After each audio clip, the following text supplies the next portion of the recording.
हम आज़ाद हैं। कुछ लोगों को लग रहा होगा कि इसमें शंका की बात ही क्या है। क्या भारत 15 अगस्त 1945 को ही आज़ाद नहीं हो गया था? और यदि हो गया था तो क्या हम अभी सत्य से सरोकार ही नहीं रखना चाहते? सत्य जो स्वयं ही सार्वभौमिक नहीं है, आखिर कैसे वो भारत की आज़ादी की सार्वभौमिकता को प्रमाणित कर सकता है? तो इसीलिए किसी भी निर्णय पर पहुंचने से पहले हमें प्रश्न को समझना होगा। यहाँ हम से हम क्या समझते हैं? क्या हम का अर्थ उस भारतवर्ष से है जिसकी परिभाषा हम राष्ट्र राज्य से लेते हैं और जिसके आज़ादी का मतलब होता है कि वह स्वयं पर बिना किसी बाह्य दबाव के शासन कर सके? और यदि हम का तात्पर्य उन सभी वंचित वर्गों को जोड़ कर लेते हैं जिनकी भारत से केवल एक ही मांग है कि वे गरिमामय जीवन जी सकें बिना किसी रोक टोक के, लेकिन कुछ उचित प्रतिबंधों के साथ में। अब इस वंचित वर्ग को जो छोटे छोटे वर्गों में विभाजित है, हम कैसे समझ सकते हैं? भारत के यदि ग्रामीण इलाके में जाया जाए और वहां के किसी गरीब परिवार को देखा जाए जिसका संबंध किसी तथाकथित रूप से निचली जाति से हो, तो क्या उसकी महिलाएं, यदि वे अपंग या विधवा ही क्यों ना हो, क्या वे अपने आप को आज़ाद महसूस महसूस करती हैं? और यदि वे अपने आप को महसूस करती हैं कि वे आज़ाद हैं, तो हम कह सकते हैं कि हम आज़ाद हैं। लेकिन यदि नहीं, तो शायद हमें इस पर विचार करने की आवश्यकता है। इन्हीं स्तरों के कारण हम ये समझते हैं कि हम सामाजिक और आर्थिक रूप से कितने अधिक बंधनों में बंधे हुए हैं। इन्हीं स्तरों में एक उदाहरण हम यह भी देखते हैं कि एक और जब नव उपनिवेशवाद की वजह से महंगाई बढ़ती है और एक वृद्ध यह कहने को मजबूर हो जाता है कि पहले वह कमाता था तो पूरा परिवार खाता था, अब पूरा परिवार कमाता है तब भी भूखे रह जाते हैं। वहीं दूसरी तरफ जब हम ये देखते हैं कि अशिक्षा के कारण कितनी मानसिक संकीर्णता आ चुकी है कि हम खुद ही दोगले हो चुके हैं।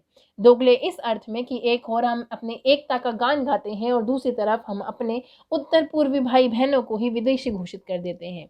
एक तरफ हम प्रतिभा पाटिल और इंदिरा गांधी के नाम पर बहुत ज़्यादा गुणगान करते हैं और वहीं दूसरी तरफ हम ये देखते हैं कि निर्भया हत्याकांड और निर्भया हत्या रेप केस होते हैं। साथ ही हम यह भी देखते हैं कि इसके कारण हम फिर से बंधनों में बांध देते हैं अपने ही घर की महिलाओं को। एक तरफ हम राष्ट्रवाद की बात करते हैं, वहीं दूसरी तरफ संविधान जो बेटियों को अधिकार देता है कि वह संपत्ति का अधिकार रख सकें और साथ ही साथ वह ये भी चुन सकें कि वह कब और किससे विवाह करना चाहते हैं, हम उन्हें संस्कृति और परंपराओं में बांध देते हैं और उनसे उनका अधिकार छीन लेते हैं।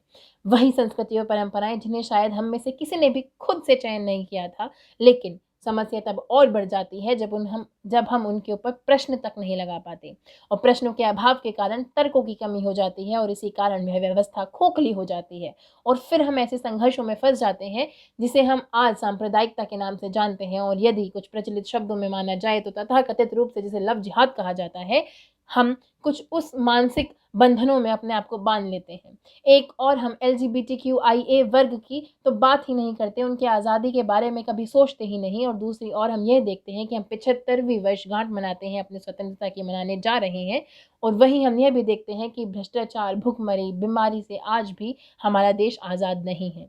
तो हम क्यों ना कहें कि मन तो मेरा भी करता है झूमूं नाचूं गाऊं मैं, आज़ादी के सौगातों पर 100 गीत सुनाऊं मैं, लेकिन सरगम वाला वातावरण कहाँ से लाऊं मैं, मेघ मल्हारों वाला अंतःकरण कहाँ से लाऊं मैं, मेघ मल्हारों वाला अंतःकरण कहाँ से लाऊं मैं।